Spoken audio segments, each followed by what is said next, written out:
Chapter 11. Can we make a dryer out of a moving floor? Yes, we can. In fact, what describes a dryer? A dryer possesses the possibility to vent humid material.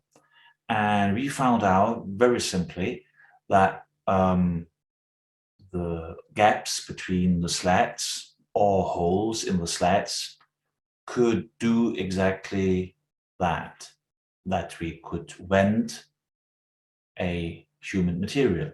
So what we did was very simple. We produced slats with holes.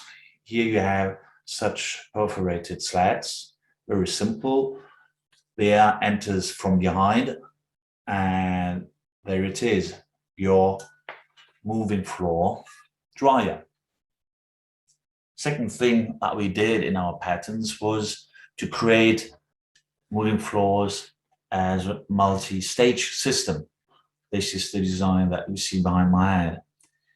In fact, if you do low temperature drying with waste energy, you need a lot of surface.